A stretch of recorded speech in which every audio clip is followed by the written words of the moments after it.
باپ بیٹے کو پھنساؤں گا کہ ساری زندگی نکل نہیں سکو گے؟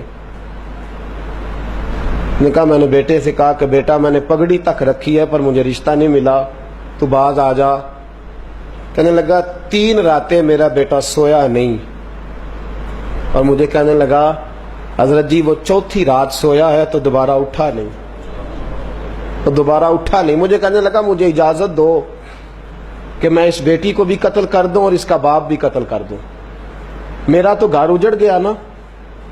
وہ کہنے لگا میں کبھی کبھی دوستوں کے پاس جا کے رات گزار لیتا ہوں اور میں اپنے دل کو سکون دے لیتا ہوں، لیکن اس کی ماں اس کے جوتے سینے سے لگائے پھرتی ہے، اس کی اماں اس کے پرانے کپڑے لے کے سینے سے لگائے پھرتی ہے۔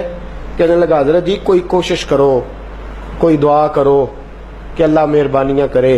میں کہہ تو نہیں سکا ان سے، لیکن میرے دل میں خیال آیا کہ کس نے کہا تھا کہ بچہ یونیورسٹی میں کو ایجوکیشن میں داخل کراؤ؟ کس نے کہا تھا کہ اس کے ہاتھ میں آگ کا انگارہ دو؟ میرے دوست، آپ تیز آنچ، تیز آگ جلا کے اس کے قریب مکھن رکھو اور پھر مکھن سے کہو کہ ڈلنا نہ، پھر مکھن سے کہو کہ پگھلنا نہ۔ بھئی تیز آگ قریب جلا دی اور تو کہتا پگھلنا، یہ کیسے ممکن ہے؟ ہو سکتا ہے؟ بولیے نا، ہو سکتا ہے؟ لڑکا اور لڑکی کٹھے کالج میں پڑھیں، ایک کمرے میں رہیں، ایک چھت کے نیچے رہیں، ایک دوسرے کو دیکھیں، نام جانیں، فون نمبر پاس ہو، اور پھر کہنا کہ تم عشق کا چکر نہ لڑانا، کیسے ممکن ہے؟ اور بڑے سیانے بندے کہتے ہیں حضرت صاحب اعتماد ہونا چاہیے اولاد پہ۔ میرے نبی پاک کو اپنی بیویوں پہ اعتماد نہیں؟ عبداللہ ابن مکتوم نابینے سے ابھی آئے ہیں تو حضور نے فرمایا پردہ کر لو، حضور کو اعتماد نہیں؟ مصطفیٰ سے پاک گھر کسی کا ہو سکتا ہے؟ فرمایا پردہ کر لو، نقاب ڈالو۔ سونے وہ تو نابینا ہے، فرمایا تمہیں تو نظر آتا ہے نا، ڈالو نقاب۔ یہ اعتماد ہونا چاہیے۔ یہ کیسا اعتماد ہے کہ تو تیز آگ جلائے اور مکھن قریب رکھ کے اعتماد کر؟ یہ کیسا اعتماد ہے؟ ایک حدیث سنانے لگا، زندگی بھر بھولنا نہ، دل کی تختی پہ لکھنا یہ روایت۔ توجہ ہے آپ کی؟ جاگ رہے ہیں؟ بار والوں کو میری بات کی سمجھ آ رہی ہے؟ حدیث سنانے لگا ہوں، ابن حجر اسقلانی حدیث لائے ہیں، رسول پاک صلی اللہ علیہ وسلم نے فرمایا جہاں مرد اور عورت اکیلے ہوں وہاں تیسرا شیطان ہوتا ہے۔ یہ تو پہلے بھی سنے ہوں گے نا اتنے لفظ، اس سے آگے ہیں ابن حجر حدیث کے لفظ لائے، یا رسول اللہ صلی اللہ تعالی علیہ وسلم مرد اور عورت اکیلے ہوں تو تیسرا شیطان ہوتا ہے؟ حضور نے فرمایا ہاں۔ عرض کی حضور اگرچہ وہ نیک ہوں،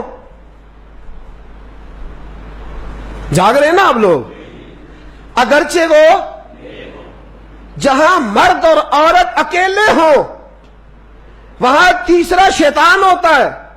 حضور اگر وہ نیک ہوں لکھ لو دل کی تختی پر، میرے رسول نے فرمایا اگر عیسیٰ کی ماں مریم بھی ہو اور زکریا کا بیٹا یحییٰ بھی ہو تو میں ان دونوں کو بھی اکیلا بیٹھنے کی اجازت نہیں دے سکتا۔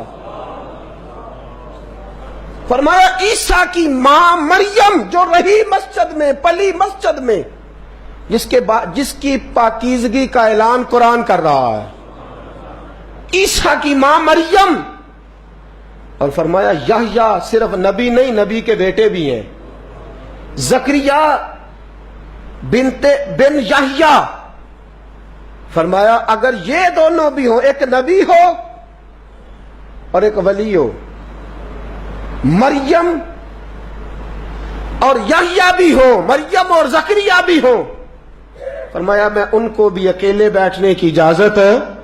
تو کس نیکی اور پرہیزگاری کی بات کرتا ہے؟ تو کیسا پیر ہے اس کے پاس تنہائی میں بیٹھ کے بی بی اپنا دکھڑا سنا رہی ہے؟ تو کیسا مفتی ہے؟ اٹھا کے لے جا طریقتیں، شریعتیں، اور جا کے سنبھال لے اپنے جبہ اور دستار میں. وہ کوئی جبہ اور دستار نہیں، وہ گند ہے.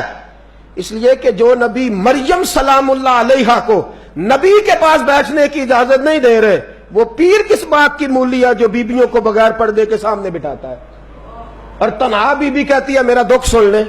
کس نے اجازت دی ہے؟ اور پھر کہنا تماشا لگ گیا، سٹنڈ لگ گیا ہے.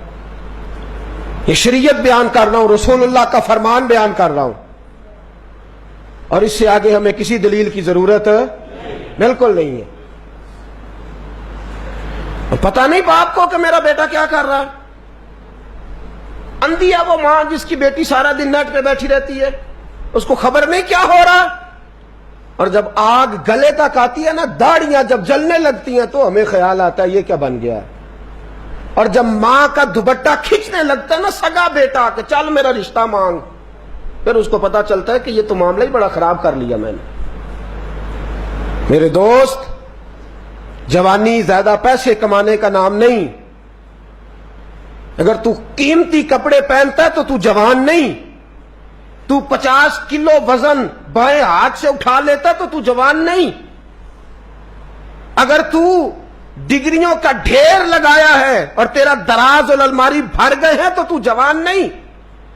اور اگر تو نے اپنے خاندان اور معاشرے میں اونچا افسر بن کے نام کما لیا تو جوان نہیں. جوان اس کو کہتے ہیں جس کی جوانی پاکیزہ ہوتی ہے. جوان اس کو کہتے ہیں جس کی نظر جھکی ہوئی ہوتی ہے. جوان اس کو کہتے ہیں جو حیا کا پتلا ہو. جوان اس کو کہتے ہیں جو شرم کا پیکر ہو. جوان اس کو کہتے ہیں جس کی نظر سے معاشرے کی بہو بیٹیاں بچی ہو. جوان وہ ہوتا ہے، جوان بھی ہو پاکیزہ بھی ہو. جوان وہ ہوتا ہے کہ میرے رسول پاک نے فرمایا صبح قیامت اللہ عرش کے سیدھے جانب جوان کھڑا کرے گا.